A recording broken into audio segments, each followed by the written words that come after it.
Welcome back. Break کے بعد ہم اب کل سے ڈیسائیڈ کر لیا کریں گے بریک سے پہلے. اچھا ویسے میں جیسا آپ ابھی کہیں گی آپ یہ سمجھ ہوں گی ہم, لیکن بہرحال یہ کوئی نہیں ہے, یہ خوبصورتی ہے لائف کی. کل بھی ہم نے یہی بات کی, یہ چیزیں چلتی ہے جی بالکل. یہ تمام چیزیں اسی طریقے سے, ورنہ پتہ کیسے چلے گا کہ ہماری لائف ٹرانسمیشن جاری ہے, یوں تو لگے گا کہ ہم ریکارڈ کر رہے ہیں نا, اب چل کے بدل کے لائیو جا رہے ہیں. اکثر لوگ پوچھتے بھی ہیں آپ لوگ لائیو جاتے ہیں, آپ لوگ ریکمینڈ کرتے ہیں لائیو جاتے ہیں ابھی ہم لوگ. اچھا زیادہ تر نا جیسے ہمارے پروڈیوسر صاحب بھی انہوں نے اس دن بھی کیا کہتے ہیں یار کہ نا وہ ڈیسائیڈ کر لیا کرو. بہت زیادہ یہ چیزیں ہوتی ہیں, اکثر بیشتر کر لیتے ہیں. بعض اوقات ہوتا ہے کہ اب ایک دوسرے کے ساتھ کوآرڈینیشن ہو رہی ہوتی ہے, انڈرسٹینڈنگ ہوتی ہے, بعض اوقات ہو جاتا ہے اس طریقے سے. لیکن باہر ہم گفتگو جی. اور اس سے پہلے کلام کی میں تعریف کرنا چاہوں گی. قریشی صاحب ایک مرتبہ پھر سے بہت ہی خوب, بہت ہی زبردست اور کمال کا کلام, اور محفل میں ہمارے آپ جو ہے نا وہ چراغ اور دیے روشن کر دیتے ہیں, اتنا جان ڈال دیتے ہیں جناب. بالکل ہما صاحبہ کو شامل جی بالکل ہما صاحبہ سے بالکل. اچھا ہما صاحبہ, جس طرف ہم لوگ اب گفتگو چل پڑی ہے, والدین کے حقوق کی ہم لوگ بات کر رہے ہیں, اولاد کی بھی, کہا گیا کہ ماں کا آپ ایک رات کا بھی بدلہ نہیں اتار سکتے, چاہے جو مرضی ہم لوگ کریں, ساری زندگی بھی اگر خدمت میں لگا دیں, اگر ایسا ہی ہے. کس طریقے سے ہم اپنے معاشرے کی اور اپنی اصلاح کر سکتے ہیں, کیونکہ جو بیج اب ہم بو رہے ہیں, جو ہم کر رہے ہیں, وہی صلاح ہمیں آگے بھی ملے گا. تو ہم تو فیل ہو رہے ہیں نا وہ ٹرانسفر کرنے کے لیے. تو کس طریقے سے ہم لوگ اس ماہ رمضان کو پاتے ہوئے اپنی اصلاح کر سکتے ہیں کہ ہم اپنے رشتوں کو مزید مضبوط کر سکیں. دیکھیے جیسے کہ حقوق العباد پہ بات ہو رہی ہے مسلسل, اس میں تمام رشتے آ جاتے ہیں. ابھی آغا صاحب نے بہت خوبصورت انداز سے والدین کے حقوق کو بیان کیا ہے. تو جب والدین کے حقوق کی ہم بات کرتے ہیں اور ہم ایکسپیکٹ کرتے ہیں کہ ایک نیک اولاد ہو, ایک صالح اولاد ہو, اور وہ اپنے والدین کی عزت اور تکریم کرے, ماں کا احترام کرے, باپ کا کرے, تو اس سے پہلے پھر میں وہی بات کروں گی, اس سے پہلے ہم نے دیکھنا ہے کیا ماں اور باپ نے اپنے فرائض ادا کیے ہیں, کیونکہ ذمہ داری ان پر پڑی نا. بچہ تو چھوٹا ہے. حدیث مبارکہ ہے کہ بچہ جو ہے وہ ایک گندھی ہوئی مٹی کی مانند ہے, تم اس کو جس طرح چاہو اس سانچے میں ڈھالتے چلے جاؤ, اور اس کو سانچے میں ڈھالنے والے ہاتھ اس کے والدین کے ہاتھ ہوتے ہیں. اب میں یہ چاہ رہی ہوں کہ میرا بیٹا میرے آگے اونچی آواز میں بات نہ کرے, میں یہ چاہ رہی ہوں کہ میری اولاد جو ہے وہ میرے آگے نہ چلے. میں یہ چاہتی ہوں کہ جب بھی میری اولاد کوئی چیز لے کر آئے, وہ سب سے پہلے ماں باپ کو جو ہے وہ پریفر کرے. تو پہلے مجھے اس سے 20 سال پہلے جانا پڑے گا کہ کیا جب میں ان کی تربیت کر رہی تھی تو کیا میں بھی وہی کر رہی تھی جو میں اب ان سے ایکسپیکٹ کر رہی ہوں. یہ جو بات آپ کر رہی ہیں حقوق کی, میں اپنی اگر ذاتیات کی بات کروں تو میں حق سے زیادہ فرائض پر انفسائز کرتی ہوں کہ جب تک فرض ادا نہیں کروں گی مجھے حق نہیں ملے گا. ہم پتہ ہے کہ آپ نے بڑی خوبصورت بات کی ہے, ہم لینا جانتے ہیں, دینا نہیں جانتے. ہم لینے کی بات کرتے ہیں کہ یہ میرا رائٹ ہے, لیکن جب میرے ڈیلیوریبلز کی بات آتی ہے تو ہم کہتے ہیں کہ یہ کہاں لکھا ہے, یہ کس نے کہا. جب میرے لینے کی بات ہوگی تو میں 10 احادیث مبارکہ بھی سامنے لے آؤں گا, اور جب میرے دینے کی بات ہوگی آپ مجھے دکھا دیں کہاں لکھا ہے. تو اب یہ جو بات ہم کر رہے ہیں اس میں جب ہم ایکسپیکٹ کرتے ہیں کہ والدین کی عزت کی جائے, تو اس سے پہلے والدین کو بچوں کی عزت کرنی ہے.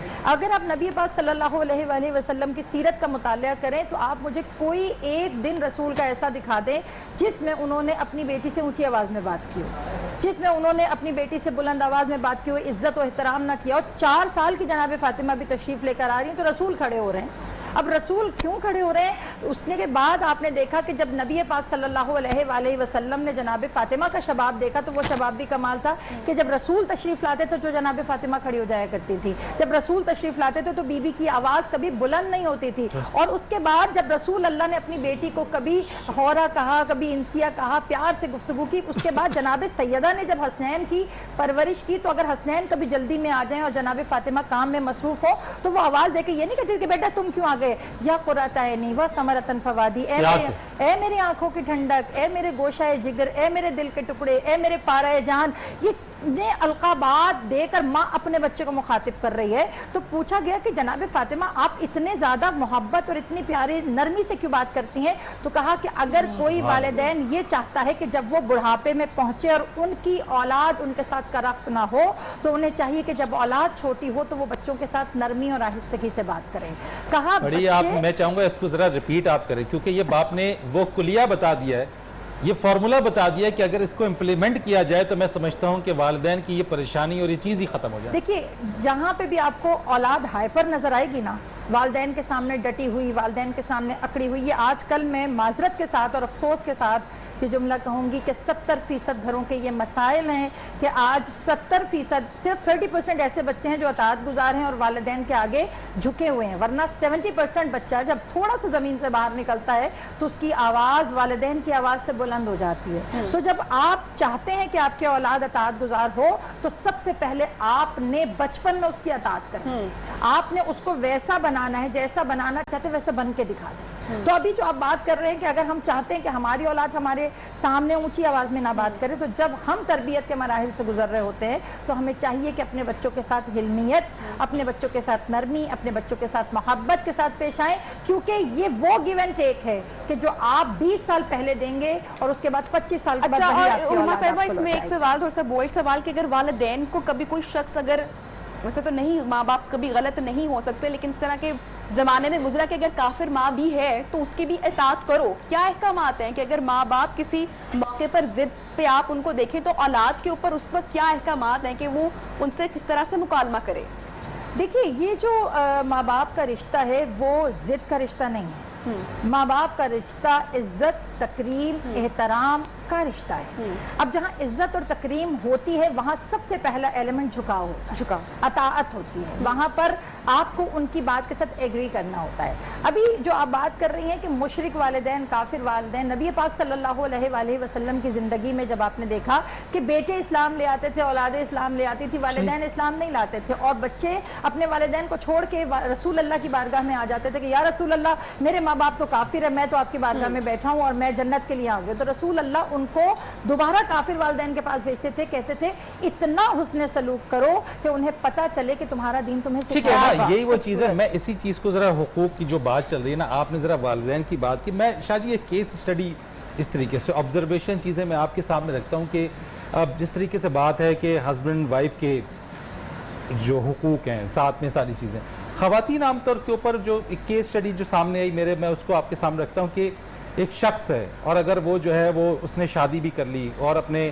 ماں باپ کی رضامندی بھی شامل نہیں تھی اس کے اندر، اس نے شادی بھی کر لی، چلا بھی گیا، بعد میں غلطی کا بھی احساس ہو گیا اس کو، وہ ماں باپ سے ملنے کے لیے بھی آتا ہے، لیکن اس کی بیوی کھینچ کے لے جاتی ہے کہ جی یہ تو میرا شوہر ہے، اس پہ تو حق ہی میرا ہے، ماں باپ سے ملنے نہیں دیتی. تو کیا ماں باپ سے ایک دفعہ اگر شادی ہو جائے تو کیا ماں باپ سے ملنے کے کوئی حقوق باقی نہیں رہتے؟ بڑا اہم سوال ہے اور یہ ہمارے معاشرے کی ایک حقیقت ہے جس کی ابھی آپ عکاسی کر رہے ہیں اپنے سوال میں. بلا شبہ سب سے پہلی بات تو یہ ہے کہ بیوی کا بھی بہت بڑا حق ہے، اس میں کوئی شک و شبہ. نبی صلی اللہ علیہ وسلم فرمایا خیرکم خیرکم لأہلہ، تم میں سے بہترین انسان وہ ہے جس کا اخلاق، حسن سلوک اپنی بیوی کے ساتھ اچھا ہوتا ہے. اور آقا علیہ الصلوۃ والسلام نے اپنا نمونہ پیش کیا، اپنی ذات کو پیش فرمایا، اپنے گھر کے معاملات کو پیش فرمایا کہ وَأَنَا خَيْرُكُمْ لِأَهْلِي، تم میں سب سے زیادہ اپنی بیویوں کے ساتھ، ازواج مطہرات کے ساتھ اچھا سلوک کرنے والا، اچھا اخلاق برتنے والا اگر کوئی ہے تو میں محمد مصطفیٰ صلی اللہ علیہ وآلہ وسلم میں خود ہوں. آقا نے اپنی خود مثال پیش کی. بیوی کے ساتھ حسن سلوک کا ہرگز کہاں یہ منع ہے کہ آپ اپنے والدین کی خدمت نہ کریں، آپ ان کے ساتھ ملاقات نہ کریں، آپ ان کے ساتھ اٹھنا بیٹھنا یہ چھوڑ دیں، آپ ان کے ساتھ خدمت کا جو جذبہ ہے اس کو ختم کر دیں. بیوی اگر بار بار یہ کہے کہ تم نہیں ملو، تم نہیں جاؤ گے، یہ میرا شوہر ہے، یہ میرا شوہر، کیا صرف اسی کا حق ہے؟ میں سمجھتا ہوں کہ یہ اس کا بہت بڑا خسارہ ہے، یہ بہت بڑا خسارہ. جس ابھی جو ہما بیان بات کر رہی تھی وہ تیار رہے کہ کل اس کے ساتھ یہی ہونے والا ہے. کل جب اس کی بہو آئے گی نا تو وہ بھی اس کے ساتھ یہی کرے گی، پھر اس کی اولاد وہ اس سے، یہ اس کی محبت سے، اس کی خدمت سے محروم رہے گی. تو بلا شبہ جیسا کرو گے ویسا بھرو گے. کما تو دین تو دان، یہ تو دنیا میں اللہ نے ایسا سسٹم بنا دیا ہے کہ جو بھلا کرتا ہے کل آنے والی نسل اس کے ساتھ بھلا کرتی ہے. آج یہ اپنے والدین کی خدمت کا جذبہ پیدا کریں اور یاد رکھیں جو سسرال ہوتے ہیں نا یہ والدین ہوتے ہیں. اس عورت کو اپنے اندر یہ جذبہ پیدا کرنا چاہیے یہ میرے والدین ہیں، خامد کا باپ میرا باپ ہے، خامد کی ماں میری ماں. اسی طرح جو خامد ہے اس کا بھی یہ فرض ہے وہ بیوی کی ماں کو اپنی ماں کا درجہ دے، اس کے باپ کو اپنے باپ کا درجہ دے. نبی کریم علیہ الصلوۃ والسلام نے اپنے سسرال کے ساتھ کیا سلوک کیا؟ آپ کی بیٹی سیدہ فاطمہ الزہرا سلام اللہ علیہ، ابھی ان کی بات ہو رہی تھی، ان کا کیا رویہ تھا، کیا ان کا انداز تھا؟ نبی کریم علیہ الصلوۃ والسلام کے ازواج مطہرات کی زندگی ہمارے سامنے، لقد کان لکم فی رسول اللہ اسوۃ حسنہ، آپ کی پوری سیرت طیبہ ہمارے سامنے موجود ہے۔ تو بلا شبہ ایک خامد کو اپنی بیوی کے ساتھ، یہ بھی معنی نہیں ہوتا بعض اوقات کہ بندہ والدین کی خدمت کرتے کرتے اپنی بیوی کو چھوڑ دیتا ہے یا ان کو نظر انداز کرتا ہے، اپنی بیوی بچوں کی پرواہ نہیں کرتا، یہ دونوں ہی باتیں غلط ہیں۔ اللہ قرآن میں کیا فرما رہے ہیں؟ وَكَذَلِكَ جَعَلْنَاكُمْ أُمَّةً وَسَطًا لِتَكُونُوا شُهَدَاءَ عَلَى النَّاسِ، ہم دنیا کے لیڈر رہنما بن کر آئے ہیں، دنیا نے ہم سے سیکھنا ہے، اور ہمیں اللہ تعالیٰ نے اس لیے یہ اعتدال کا جذبہ عطا کر کے بھیجا ہے۔ افراط و تفریط کبھی شکار نہ ہو، والدین کی خدمت اپنی جگہ پہ کرے اور بیوی بچوں کے حقوق کا خیال اپنی جگہ پہ کرے۔ شاہ صاحب، جب چونکہ بات ہو رہی ہے میاں بیوی کے رشتے کی اور حقوق اور فرض کی بات ہو رہی ہے، اب دونوں میں سے اگر کوئی ایک شخص آپ اس کو غلط پاتے ہیں، کوئی ایک شخص غلطیاں کوتاہیاں کرتا ہے، تو دوسرے پہ کیا فرض ہے کہ وہ کس طریقے سے دوسرے کو راہ راست پر لے کے آئے، اپنا رشتہ کس طرح سے بہتر کر سکتے ہیں؟ ہم اکثر یہ دیکھتے ہیں کہ ہم اپنی غلطی تسلیم نہیں کر پا رہے ہوتے، بلیم کر رہے ہوتے ہیں، تو ایسے میں کیا فرمایا گیا ہے؟ دیکھیں دونوں چیزیں، اگر خامد محسوس کر رہا ہے کہ میری بیوی غلط جا رہی ہے، قرآن نے بیان کیا وَاللَّاتِي تَخَافُونَ نُشُوزَهُنَّ فَعِظُوهُنَّ وَاهْجُرُوهُنَّ فِي الْمَضَاجِعِ وَاضْرِبُوهُنَّ۔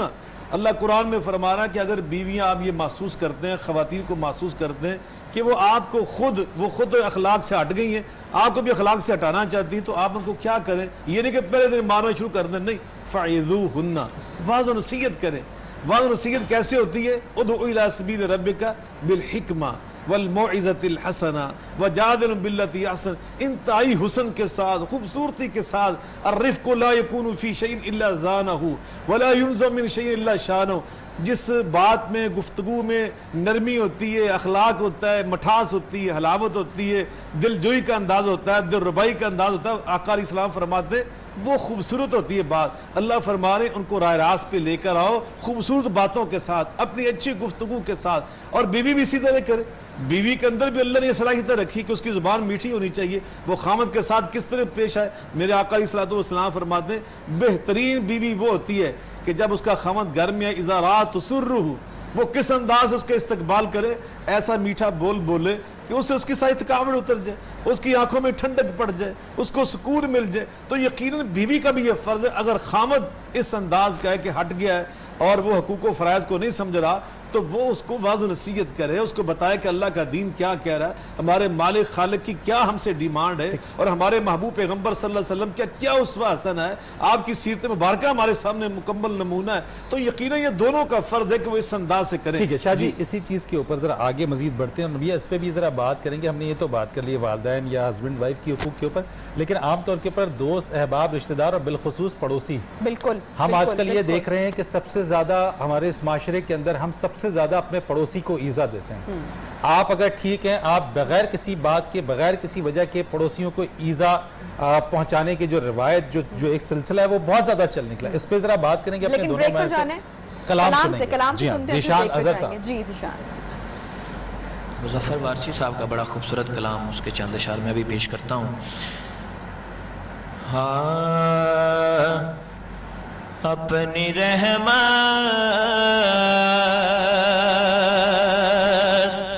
کے سمندر میں اتر جانے دے، اپنی رحمت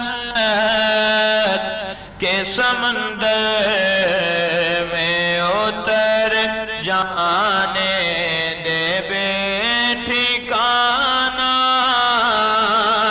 ہوں ازل سے مجھے گھر جانے دے، اپنی رحمت کے سمندر میں اتر جانے دے۔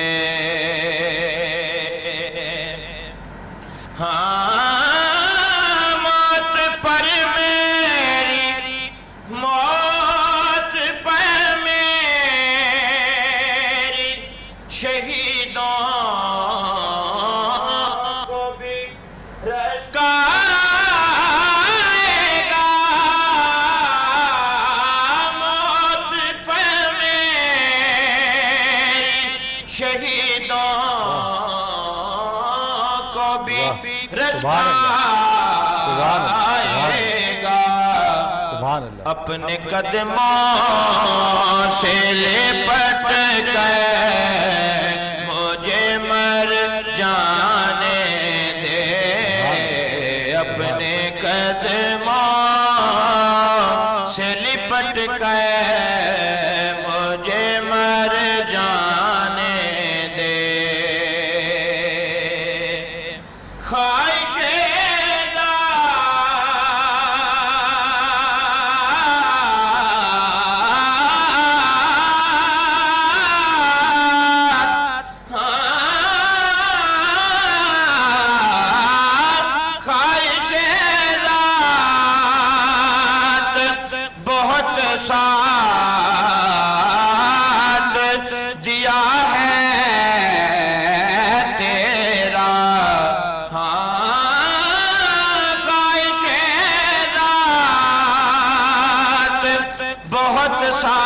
ساتھ دیا ہے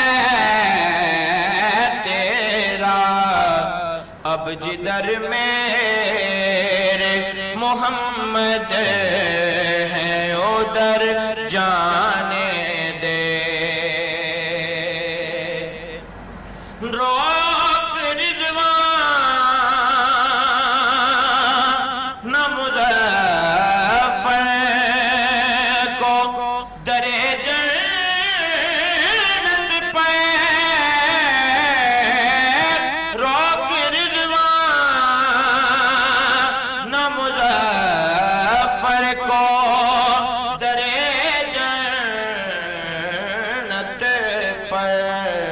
یہ محمد کا ہے منظور نظر جانے دے یہ محمد کا ہے منظور نظر جانے دے بے ٹھکانہ ہوں ازل سے